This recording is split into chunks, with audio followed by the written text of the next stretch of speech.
اللہ رب العزت نے انسان پہ 4 حال رکھے ہیں۔ انسان 4 ادوار سے گزرتا ہے۔ نمبر 1، انسان بطن مادر میں رہتا ہے، اپنی ماں کے پیٹ میں رہتا ہے۔ وہاں اندھیرا ہی اندھیرا اور رہائش کے لیے بہت تھوڑی سی جگہ ہے۔ پھر اس کے بعد انسان کی ولادت ہوتی ہے، وہ دنیا میں آ جاتا ہے۔ دنیا کا رقبہ اور دنیا میں رہنے کا مسکن وہ بطن مادر سے کہیں زیادہ ہے۔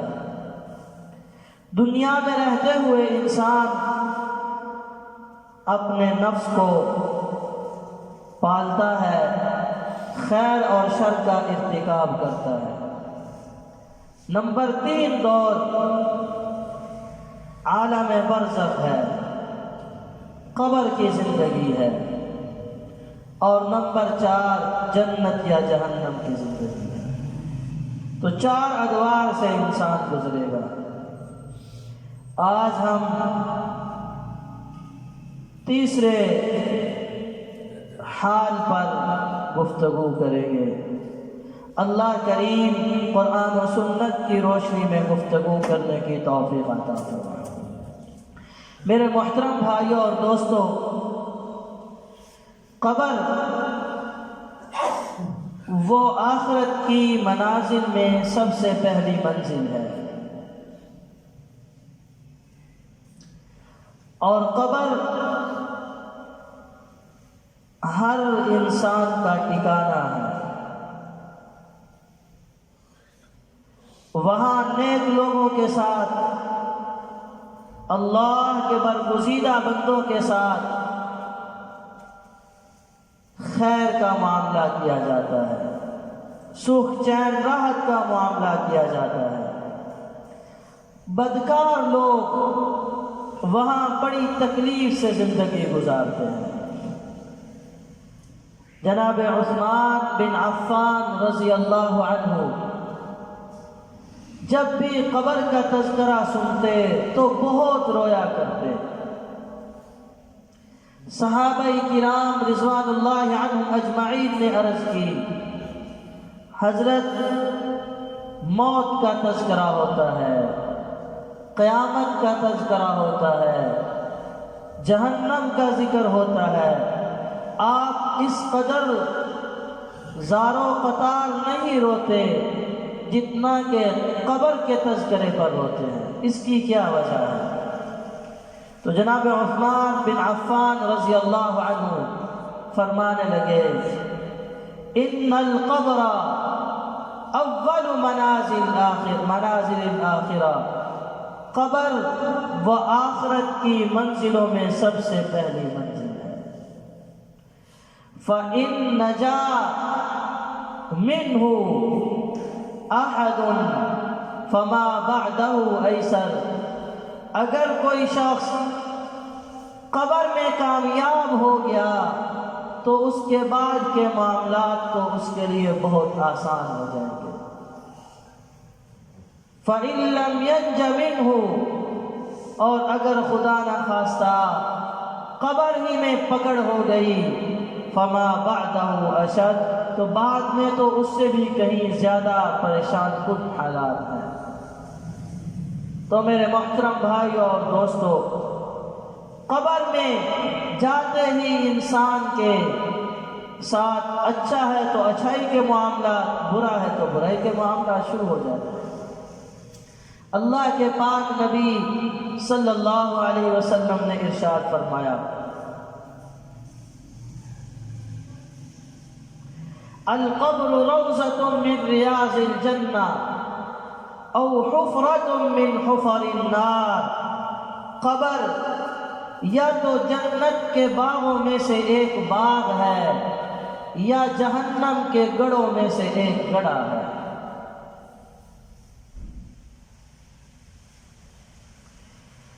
بعض کتابوں کا مطالعہ کرنے سے یہ بات بھی سمجھ میں آتی ہے کہ قبر میں ہر رکھے جانے والے انسان کو ایک مرتبہ زور سے جھٹکا لگتا ہے، جیسا کہ غالباً مسلم شریف کی روایت ہے۔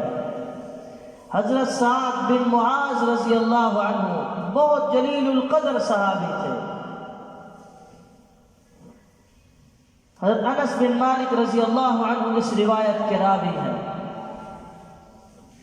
وہ فرماتے ہیں کہ جناب نبی کریم صلی اللہ علیہ وسلم نے ارشاد فرمایا، هو الذی تحرک له العرش الرحمن۔ سعد بن معاذ وہ شخص ہے کہ جس کے اس دنیا سے اگلے جہان میں انتقال پر آسمان بھی حرکت میں آ گیا۔ وَشَهِدَهُ 70,000 من الملائکہ، 70,000 فرشتے جناب سعد بن معاذ رضی اللہ عنہ کے جنازہ میں شریک ہوئے۔ وَفُتِحَتْ لَهُ أَبْوَابُ السَّمَاءِ، ان کے لیے آسمان کے دروازے کھول دیے گئے، لیکن ضُمِّنَ ضَمَّةً، انہیں بھی قبر نے ایک دفعہ جھٹکا دیا، انہیں بھی قبر نے ایک دفعہ جھٹکا دیا۔ اور اللہ کے نبی صلی اللہ علیہ وسلم نے ارشاد فرمایا، جھٹکا دینے کے بعد پھر قبر کشادہ ہو گئی۔ ہم سب کی ماں اور سارے ایمان والوں کی ماں مائی عائشہ صدیقہ بنت صدیق رضی اللہ عنہا فرماتی ہے، اگر قبر کسی کو جھٹکا نہ دیتی تو وہ سعد بن معاذ تھے، لیکن ایک دفعہ انہیں بھی قبر نے جھنجھوڑا۔ حدیث مبارکہ میں آتا ہے، امام الانبیاء صلی اللہ علیہ وسلم نے ارشاد فرمایا، روایت کچھ اس طرح سے ہے کہ حضور نبی کریم صلی اللہ علیہ وسلم جب فجر کی نماز پڑھا لیتے تو صحابہ کرام رضوان اللہ عنہم اجمعین کی طرف چہرہ انور کر کے بیٹھ جاتے اور ارشاد فرماتے، آپ میں سے کسی نے کوئی خواب دیکھا ہے؟ اگر کسی نے کوئی خواب دیکھا ہوتا تو وہ خدمت اقدس میں عرض کر دیتا، جناب نبی کریم صلی اللہ علیہ وسلم خواب کی تعبیر ارشاد فرما دیتے۔ ایک مرتبہ حضور نبی کریم صلی اللہ علیہ وسلم نے عادت شریفہ کے مطابق چہرہ انور اپنے اصحاب رضوان اللہ عنہم اجمعین کی طرف پھیرا اور ارشاد فرمایا، آپ میں سے کسی نے کوئی خواب دیکھا؟ تو سب نے عرض کی، یا رسول اللہ نہیں، کوئی نہیں دیکھا۔ تو امام الانبیاء صلی اللہ علیہ وسلم نے ارشاد فرمایا کہ میں نے آج رات خواب دیکھا ہے۔ پھر حضور نبی کریم صلی اللہ علیہ وسلم نے وہ خواب سنایا۔ اللہ کے پاک نبی صلی اللہ علیہ وسلم نے ارشاد فرمایا کہ میں خواب دیکھتا ہوں، دو لوگ میرے پاس آتے ہیں اور وہ مجھے اپنے ساتھ لے جاتے ہیں۔ راستے میں یہ دو روایات ہیں، ایک خواب کے متعلق ہے اور ایک آپ صلی اللہ علیہ وسلم نے جب سفر معراج فرمایا نا تو آپ صلی اللہ علیہ وسلم بیت اللہ پاک سے مسجد اقصیٰ تک تشریف لے گئے تو راستے میں کچھ مناظر دیکھے، وہاں پر بھی یہ واقعہ بیان کیا گیا۔ تو ہو سکتا ہے دو مرتبہ آپ صلی اللہ علیہ وسلم کو دکھلایا گیا ہو، ایک مرتبہ خواب میں اور ایک مرتبہ بیداری کے عالم میں۔ تو جناب نبی کریم صلی اللہ علیہ وسلم نے ارشاد فرمایا، میرا ایک قوم پر سے گزر ہوا، وہاں ایک شخص ایسے تھے کہ جن پر ایک دروغہ کھڑا تھا جو لوہے کی چیز کے ساتھ ان کی ایک باچ گال کو چیرتا ہوا پیچھے لے آتا، پھر چھوڑ دیتا، پھر دوسری کو پیچھے کرتا، جب دوسری کو کاٹ کر پیچھے کرتا تو اس دوران میں پہلی واپس اپنی جگہ پر آ جاتی۔ وہ اسی طرح اس کے ساتھ کیے جا رہا تھا، دائیں بائیں دونوں طرف اس کی جو باچیں تھیں انہیں چیر رہا تھا۔ میں نے پوچھا یہ کون شخص ہے جن کے ساتھ اس طرح کا معاملہ کیا جا رہا ہے؟ تو مجھے کہا گیا آگے چلیے۔ کہتے ہیں پھر میں نے دیکھا کہ تندور نما اوپر سے تنگ نیچے سے کھلی، وہاں سے آگ نکل رہی ہے۔ میں نے قریب ہو کر دیکھا تو اس میں مرد بھی تھے، عورتیں بھی تھی، خواتین بھی تھی۔ آگ کی شدت کی وجہ سے وہ اس تندور کے منہ تک آ جاتے، پھر نیچے گر جاتے، پھر نیچے سے آگ انہیں اوپر لاتی اور پھر نیچے گر جاتے۔ تندور میں چونکہ جو آگ جلتی ہے اس میں گرمی زیادہ ہوتی ہے بنسبت چولہے میں اور کھلی جگہ میں آگ جلنے کے۔ میں نے پوچھا یہ کون لوگ ہیں؟ تو کہا گیا آگے چلیے۔ میں آگے چلا تو میں نے دیکھا کہ ایک نہر ہے خون کی، اس میں خون بہہ رہا ہے، اس میں ایک شخص کھڑا ہوا ہے، وہ اس نہر سے نکلنے کی کوشش کرتا ہے۔ جب نہر کے کنارے پر پہنچتا ہے تو باہر میں ایک شخص کھڑے ہیں جو اسے پتھر مار کر کے واپس بھیج دیتے ہیں، وہ درمیان میں پھر چلا جاتا ہے۔ میں نے پوچھا یہ کون ہے؟ مجھے کہا گیا آگے چلیے۔ میں پھر آگے گیا تو ایک شخص کو میں نے دیکھا، وہ زمین پر لیٹا ہوا ہے، دوسرا شخص اس کے سر پر پتھر مار رہا ہے، اور وہ پتھر اس قدر زور سے مارتا ہے کہ لگنے والے کا سر وہ بالکل چھنی ہو جاتا ہے، قیمہ بن جاتا ہے، اور پتھر لگنے کی وجہ سے دور جا گرتا ہے۔ مارنے والا پتھر اٹھانے کے لیے پتھر کے پیچھے جاتا ہے کہ اسی دوران جس کو پتھر لگا تھا اس کا سر صحیح اور ٹھیک ہو جاتا ہے، واپس آ کر پھر وہ پتھر مارتا ہے اور یہی معاملہ پھر کیا جاتا ہے۔ میں نے پوچھا یہ کون ہے؟ تو مجھے کہا گیا آگے چلیے۔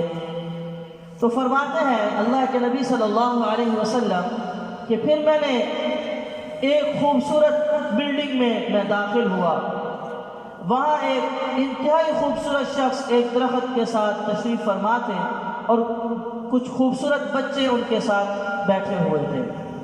تو میں نے پوچھا یہ کون ہے؟ تو مجھے کہا گیا آگے چلیے۔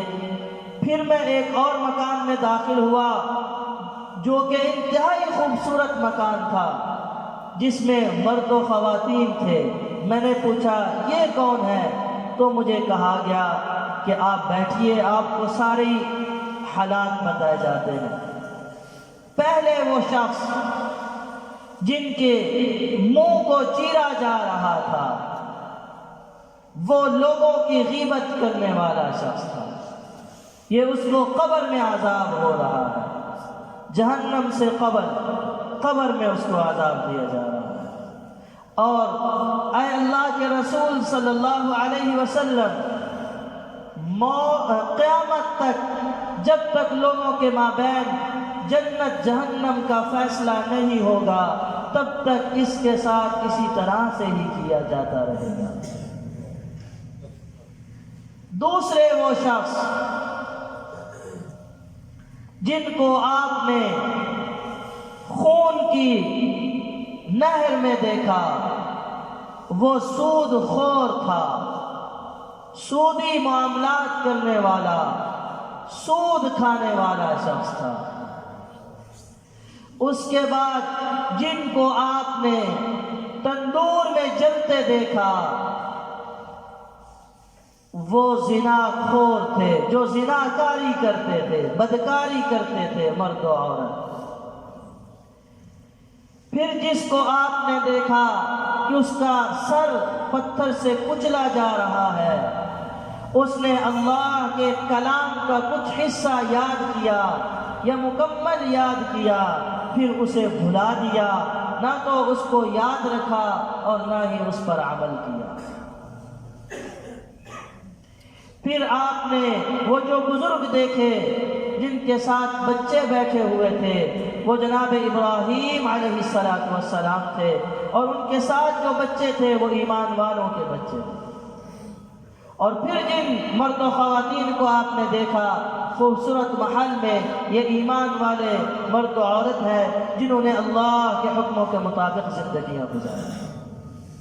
میرے محترم بھائی اور دوستو، قبر، ان القبر اول منازل الاخرہ، قبر آخرت کی منزلوں میں سے پہلی منزل ہے۔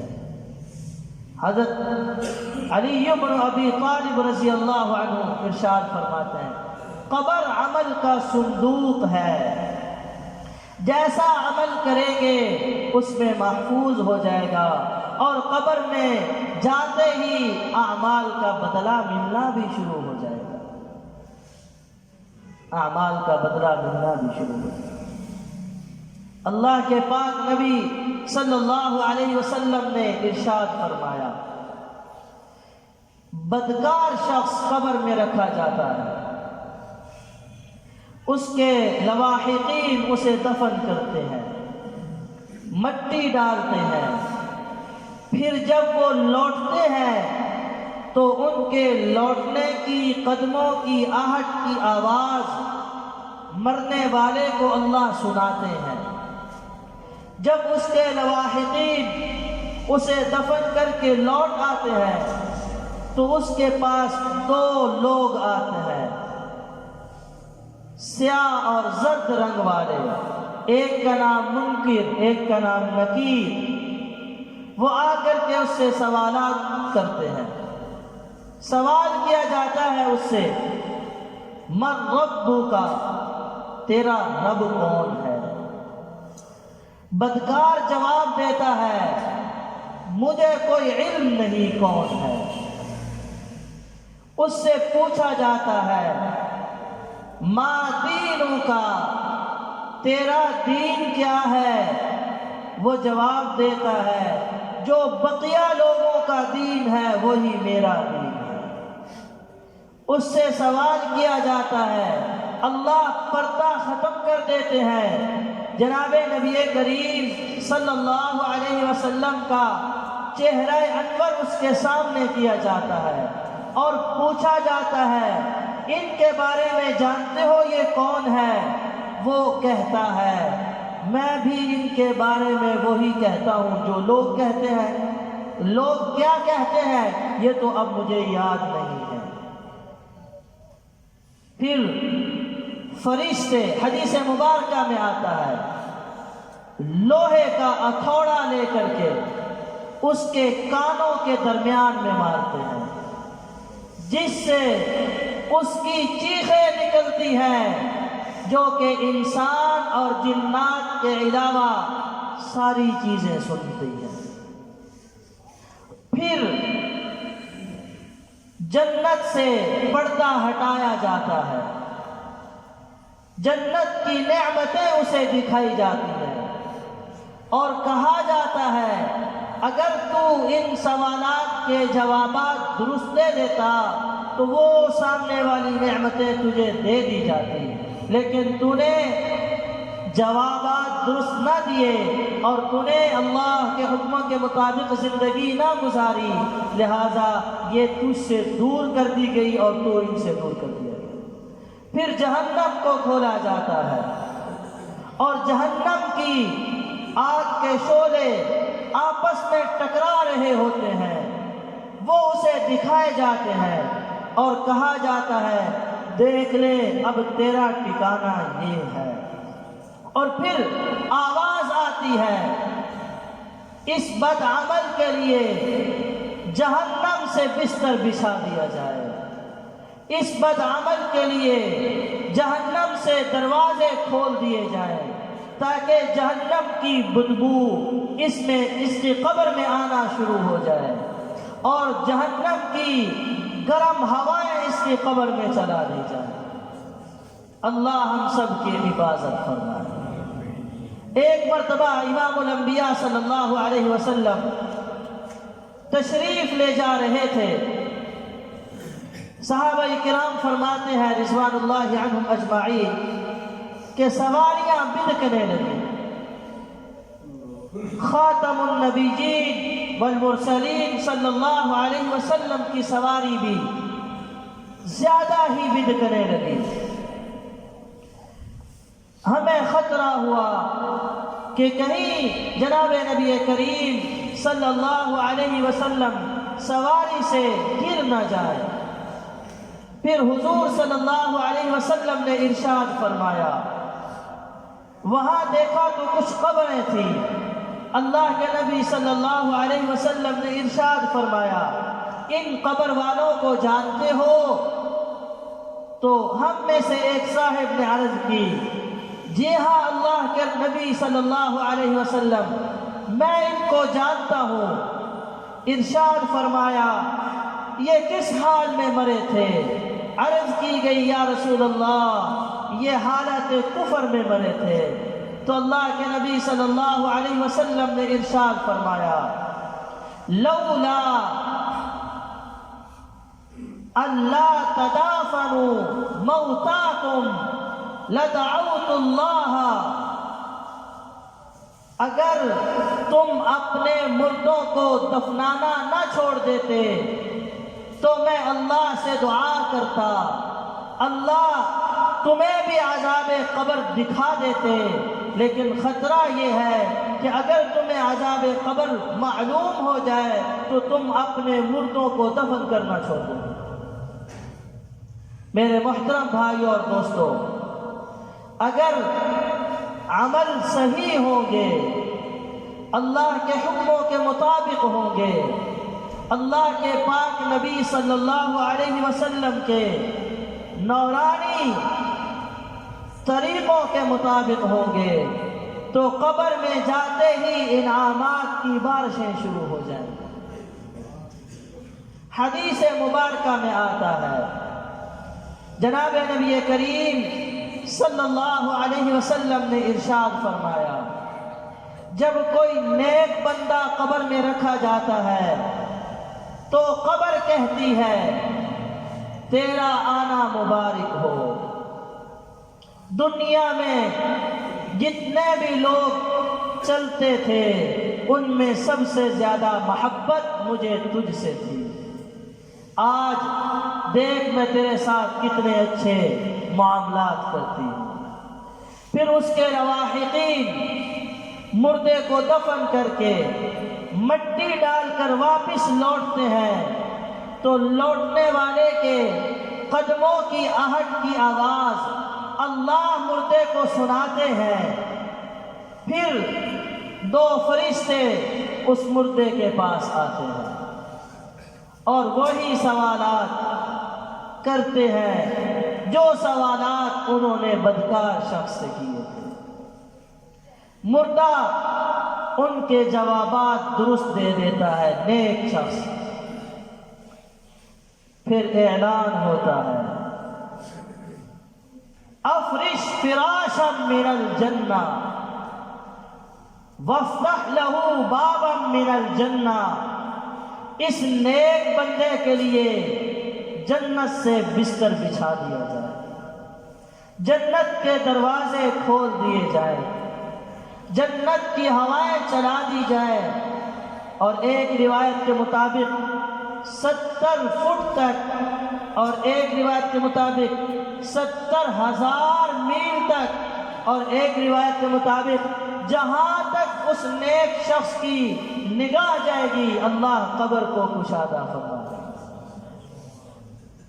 اور اعلان ہوگا نم کنائمۃ العروس لا یوقظہ من اہلہ الا یحب، کہ آج دلہا کی طرح سو جا، کہ دلہا کو اس کے خاندانوں میں سے صرف وہی بیدار کرتا ہے جس سے وہ سب سے زیادہ پیار اور محبت کرتا ہے، اس کے علاوہ دلہا کو کوئی جگاتا اور اٹھاتا نہیں۔ جو نیک شخص قبر میں رکھا جائے گا تو اس کے ساتھ اس طرح کا اللہ معاملہ فرمائے گا۔ تو میرے محترم بھائیو اور دوستو، یہ انسانوں پہ تیسرا دور آ رہا ہے، قبر کا زمانہ۔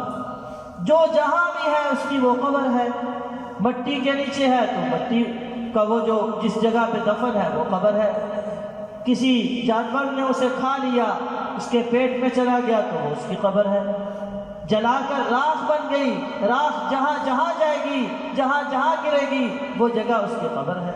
معاملات تو اللہ نے کرنے ہیں، معاملات تو اللہ نے کرنے ہیں۔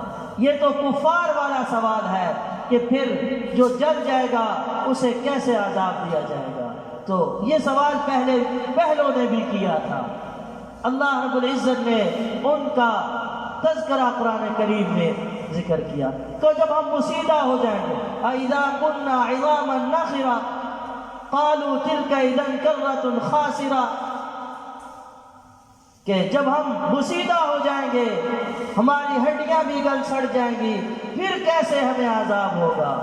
تو جواب آیا، جو اللہ تمہیں جب تمہاری ہڈیوں کا بھوسا بھی نہیں تھا تب پیدا کرنے پہ قادر ہے، اب وہ اللہ تمہیں ان بوسیدہ ہڈیوں سے زندہ کرنے پر بھی قادر ہے اور ان بوسیدہ ہڈیوں کے ساتھ عذاب دینے پر بھی قادر ہے۔ تو عذاب قبر سے بچنے کے لیے دعائیں سکھلائی ہیں اللہ کے نبی صلی اللہ علیہ وسلم، اعمال بتلائے ہیں اللہ کے نبی صلی اللہ علیہ وسلم۔